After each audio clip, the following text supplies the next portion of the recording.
அனைவருக்கும் வணக்கம், வந்தனம், நமஸ்தே, நமஸ்கார், சலாம் அலைக்கும், கிரீட்டிங்ஸ் டு ஆல். கணக்குள்ள போகிறதுக்கு முன்னாடி உங்களுக்கான கேள்வி இதோ. கம்பரை ஆதரித்த வள்ளல் யார்? இதற்குண்டான விடை கணக்கினுடைய முடிவில் சொல்கிறேன். வாங்க கணக்குள்ள போகலாம். இன்னைக்கு சிம்பிளிஃபிகேஷனில் 2வது கணக்கை பற்றி பார்க்குறோம்.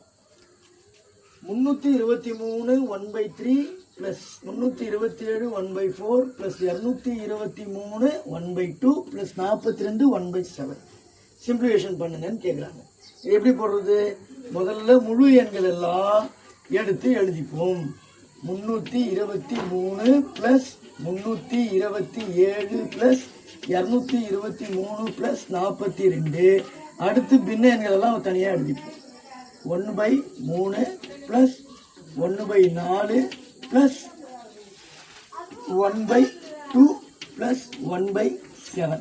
இது எல்லாமே கூட்டினா நம்மளுக்கு என்ன வரும்? முழு எண்கள் கூட்டினா 915 பிளஸ் அடுத்து இருக்கக்கூடிய பின்ன எண்கள் அப்படியே எழுதிப்போம். 1/3 பிளஸ் 1/4 பிளஸ் 1/2 பிளஸ் 1/7. இப்போ இதுக்கு எல்சிஎம் எடுக்கணும். எல்சிஎம் எடுக்கணும்னா கீழே இருக்கக்கூடிய நம்பர்கள் தான் எடுக்கணும். 3 4 2 7 எடுத்தால் என்ன வரும்? எல்சிஎம் என்பது 84 என வரும். அப்போ 915 பிளஸ் 1/3 84 கிடைக்கணும். 3ஓட எந்த நம்பர் பெருக்கினா 84 வரும்? 28 3 84. கீழே எந்த நம்பர் பெருக்கணுமோ அந்த எண் தான் மேலேயும் பெருக்கணும். ப்ளஸ் 1/4 இருக்கு. இது எந்த நம்பர் பெருக்கணும் நம்மளுக்கு வரும்? 21 4 பெருக்கினா 84 வரும். அந்த 21 மேலேயும் போட்டுக்கோங்க. அடுத்து 1/2 இருக்கு. 2 கூட 42 2 84 அந்த 42 பிளஸ் 1/7 இருக்கு. 7 × 12 84 அந்த 12.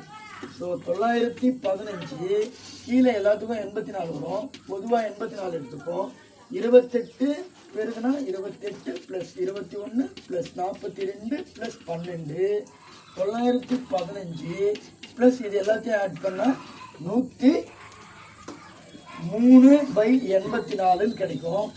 இந்த 103ல் 84 எத்தனை முறை அடங்கும்? ஒரு முறை அடங்கும். அப்போ 915 ப்ளஸ் 1, அப்போ 103ல் 84 போயிடுச்சுன்னா மீதி எவ்வளோ இருக்கும்? 19/84.